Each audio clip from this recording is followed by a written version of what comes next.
Olá e seja muito bem-vindo aqui ao Conquiste Seus Sonhos. Você está na nossa 15ª aula de Ciências Humanas e Suas Tecnologias voltada para a prova da Ensejo. Dessa vez a gente vai falar sobre alguns conflitos globais que têm acontecido no mundo, tá bom? Principalmente na nossa atualidade. Mas ó, atenção, hein? Eu não vou falar ainda sobre a guerra da Rússia e da Ucrânia, porque a gente vai ter uma aula especial e única só para falar sobre isso, que vai ser a última aula do eixo, tranquilo? Antes de começar, não esquecem já de dar o like, se inscrever no canal caso não seja inscrito, clicar no sininho, compartilhar e comentar aqui embaixo. Caso queira, torne-se membro do canal, por favor.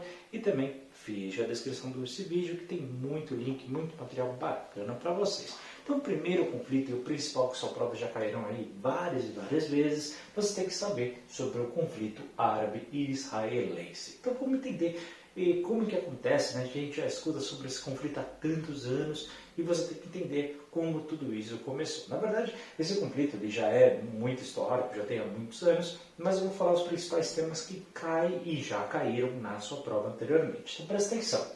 Os judeus, pessoal, eles não tinham um estado específico. Lembra que a gente já definiu o que era um estado, um território? Então, você vai usar esses conceitos agora nessa aula. Então, dá uma olhadinha, pega o seu caderno caso você tenha alguma dificuldade, tá? Mas eu vou ter que usar alguns termos mais técnicos para poder explicar melhor. Então, os judeus eles não tinham um estado. E os palestinos, pessoal, não tinham um território definido. Então, eles não tinham, até então, uma demarcação e os judeus não tinham ainda um país para falar que era seu. Tranquilo? Depois da Primeira Guerra Mundial, como nós já estudamos aqui em outra aula, você teve o Império Britânico que pela primeira vez tentou fazer o quê? Um Estado único, juntando todo mundo, né? E como se não tivesse conflitos étnicos, políticos, religiosos e tudo mais. Né? Só que e aí quem ia ter o controle desse território? Adivinha, né? A gente está falando em períodos de império, né? O próprio Império Britânico. Então eles dominariam aquela região e os dois podiam ficar ali juntos. Claro que não deu certo, ninguém quis, deu tudo errado, tranquilo? Durante a Segunda Guerra Mundial, a gente já falou, né? Você teve uma alta perseguição dos nazistas aos judeus, mais de 6 milhões de mortes. Só que muitos desses judeus conseguiram fugir, né? Uma pequena parte, é verdade, mas alguns deles conseguiram migrar, fugindo justamente dessa perseguição que o nazismo estava fazendo pela Europa. Tranquilo?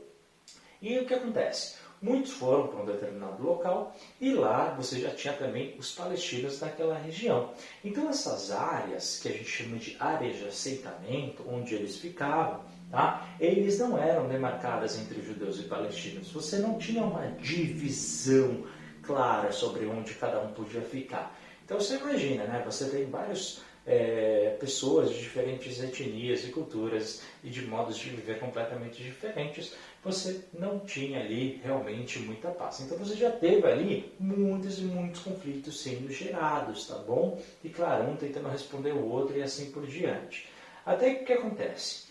Lembrem, o território da Palestina ele acabou sendo dividido em 47, ou seja, 2 aninhos depois da Segunda Guerra Mundial, entre o Estado judeu e o Estado árabe, como um todo, de maneira geral. Tá? Os palestinos falaram, não, mas espera lá, esse território que a gente quer é justamente esse onde os judeus estão. Tá? E só que Israel, no ano seguinte, já oficializou em 48 como Estado. E aí você teve a criação do Estado de Israel. Os países, pessoal, os países considerados aí pertencentes ao Estado árabe, se reuniram e falaram negativo. E aí, em 48, olha só, hein? Imagina, 3 anos depois da Segunda Guerra Mundial, Israel acabou de ser criada, depois da perseguição que teve, se uniram, olha só, Egito, Líbano, Jordânia, Iraque e Síria e invadiram Israel para acabar com Israel. Olha só, hein? Aí você fala, pô, então já era, né? Porque, quer dizer, eram poucos judeus, acabaram de criar o Estado e eles não tinham, né, como vencer essa guerra. Você acredita que Israel venceu? Claro que não foi à toa, né? Você teve um pequeno aliado, que não é pequeno assim, é brincadeira, né? Que foram os Estados Unidos. Então, o apoio dos Estados Unidos, que é o seu maior defensor até hoje, Israel conseguiu, sim, ganhar do Egito, do Líbano, da Jordânia, do Iraque e da Síria, tranquilo? não só venceu, como pegou parte do território deles, tá? Causando ainda mais conflito, ou seja, o território de Israel aumentou em 75%, quase que dobrou, né? E claro, isso causou ainda mais insatisfação nas comunidades e nos grupos, e ainda deu mais argumento ainda, né, para o outro lado. Bom, e aumentando ainda mais esse conflito árabe-israelense. Claro que nesse momento também foi criado, do outro lado, um grupo fundamentalista Hamas, que acreditava que Israel devia ser combatido através de armas, tá bom? Então, muitos e muitos atentados foram e são realizados até hoje por esse grupo Hamas, tá? Criado aí pelo grupo mais radical aí dentro da Palestina. E como é que está a situação hoje, Vitor? Bom, hoje a Palestina ela ainda não tem um território definido, apesar de que você tem meia dúzia de países no mundo que consideram que onde eles estão agora é sim um Estado. Tá? Mas isso não é oficial, isso a grande maioria dos países não ainda aceitam a Palestina como um Estado, porque lembre que você precisa, entre outras coisas, ter um território definido. Qual que é o território definido? Não há. Mas o Brasil, olha só, a exceção, hein, considera a Palestina como Estado, tá bom? Então, cuidado para não se confundir, mas a grande maioria dos países não. E na ONU, tanto é verdade que a ONU, né, a Organização das Nações Unidas, considera a Palestina hoje como um Estado observador não membro. Então, o que é isso? Significa que ela pode observar as reuniões à vontade, pode ir lá, aceitar, tem um lugarzinho escrito lá Palestina, pode observar todos os países comunicando, só que ele não pode participar, tá? Então, hoje a Palestina pertence ali à ONU, mas não é um membro. Então, cuidado com essa pegadinha de prova, hein? Palestina não é um membro pertencente à ONU, é apenas um Estado observador, tranquilo? Um segundo conflito que eu quero falar com vocês é a questão do Estado Islâmico. Você já deve ter ouvido falar bastante também, né? Eles que fizeram inúmeros atentados recentemente, né? Nos últimos anos até muitos ali relacionados a atentados na França, inclusive. E basicamente, pessoal, é um grupo que se originou da Al-Qaeda. Lembra da Al-Qaeda? Quando a gente falou, por exemplo, do 11 de setembro, dos atentados que teve, né, que você tinha a Al-Qaeda como líder o Osama Bin Laden. Pois é, esse grupo ele disseminou o Estado Islâmico disseminado ali da Al-Qaeda, se originou da própria Al-Qaeda, tá? Hoje, pessoal, eles têm entre 30 a 50 mil combatentes, isso segundo eles, tá? A gente não sabe se isso realmente é verdade, mas a gente sabe que aproximadamente desse número, 12 mil são dos países rivais. E então, e qual que é a grande sacada que eles fazem? Eles pagam para as pessoas pertencerem a eles. Então eles pegam muitas vezes jovens, estudantes dos seus países de origem, que muitas vezes não tem ligação nenhuma com o islamismo, tá? Não tem ligação nenhuma, mas são pessoas que não têm perspectiva de vida, estão desempregados. A gente sabe que muita gente está desempregada e oferece um salário, né, para lutar ali a favor deles. E tem meia dúzia que aceitam, então acabam atuando a favor deles, tá? Eles são financiados pelo petróleo principalmente na região do Oriente Médio, e, claro, né, a própria internet. Então eles utilizam muito a internet para divulgar os seus trabalhos terroristas e também, né, para conseguir mais apoiadores, principalmente entre os jovens. Tá? Eles atuam basicamente fazendo atentados terroristas, explodindo coisas e pessoas, basicamente, para causar confusão, para causar estrago. E aí o que eles defendem, né? Apesar disso parecer tão absurdo, eles defendem o seguinte, eles têm como objetivo uma visão que eles têm ainda do califado, que eu já vou explicar agora o que é, mas você tem que saber uma coisa, tá?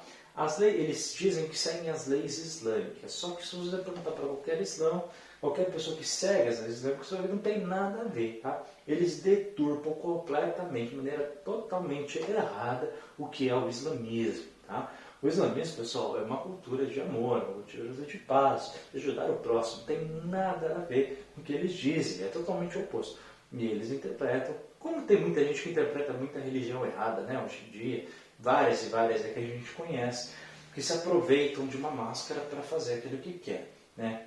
E segundo eles, todos devem ser do Islã ou devem fazer 3 coisas.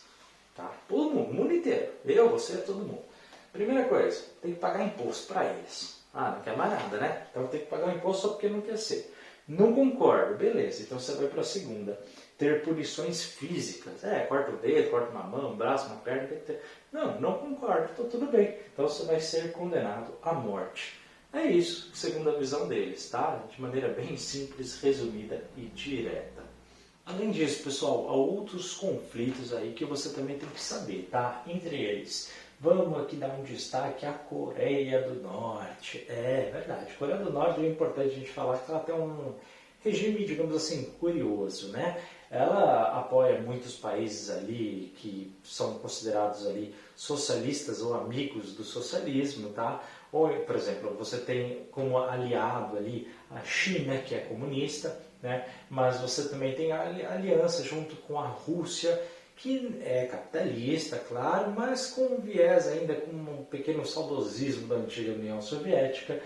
E a Coreia do Norte, pelo seu líder, né, Kim Jong-un é o nome dele, e ele realmente ele tem, entre outras coisas, um governo bem controlador, né, uma mídia muito controlada, a população não pode sair do seu país, é muito difícil, uma vez que você entra lá, é muito difícil como turista, então você precisa da aprovação de inúmeros vistos, não é fácil, e claro, eles têm armas nucleares. Então, realmente é bem complicado, né?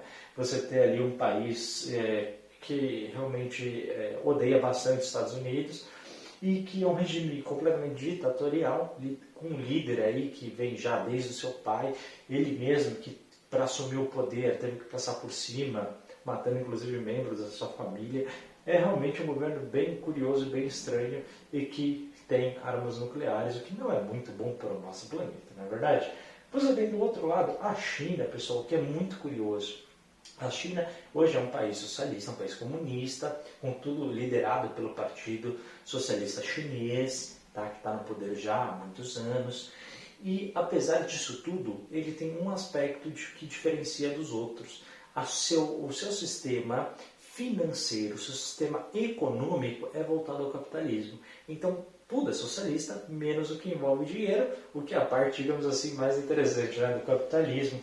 Ou seja, a China hoje é sim um dos maiores exportadores do mundo, o que torna economicamente também uma das principais potências econômicas atuais, tá? Então a China realmente ela faz acordos com muita gente. E claro, né, tendo muitos chineses espalhados pelo mundo, aumenta também a sua cultura, porque quando a gente também tem pessoas, a gente também está envolvendo relações socioculturais. Tranquilo? Bom, a Rússia, pessoal, hoje a Rússia, nos últimos anos, não vou falar da guerra, tá? Não vou falar por enquanto, porque a gente tem uma aula só para falar da guerra contra a Ucrânia, tá? Mas o que eu quero falar aqui para vocês, que a Rússia, de maneira geral, ela já está na sua liderança pelo Vladimir Putin já há muitos e muitos anos, tá? Ele foi presidente, depois saiu, depois ficou como primeiro-ministro, voltou a ser presidente, e aí ele vai mudando leis e tudo mais para se perpetuar no poder. E a gente já sabe que pelo menos nos próximos anos ele também, a princípio, eu não sei até esse vídeo ser lançado o que vai acontecer, ele continuará sim no poder, tá? E ele tem certas ambições, isso ele já disse verbalmente, né, em rede nacional para todo mundo, que ele tem ambições da antiga União Soviética. Hoje a Rússia é considerada um país capitalista, tem suas economias e tudo mais, né, muito baseada no petróleo e também na questão da produção de gás, que inclusive a Europa consome boa parte do gás, vem da Rússia, tá? Lembrando que na Europa essa questão do gás não é apenas para aquecer, é para sobrevivência. Há países que realmente dependem, passam muito frio e a sua população pode morrer se não tiver acesso a esse gás, tá? E a Rússia, ela tem, digamos assim, isso já disse o Vladimir Putin, não considera alguns países que antigamente pertenciam à União Soviética como independentes. Ele acha que até hoje pertence sim à Rússia e quer essa reconquista, quer essa dominação. Tá? Isso é público, ele já disse muitas vezes. E não à toa, né, que a gente já teve algumas guerras aí, guerra da Geórgia, agora da Ucrânia e possivelmente outras, tá? Por causa dessa expansão territorial que a Rússia sempre desejou. E claro, do outro lado, é importante falar, né, a própria União Europeia onde você tem os principais países da Europa unidos como bloco econômico, mas cada um sendo independentes por completo em sua soberania. Tá?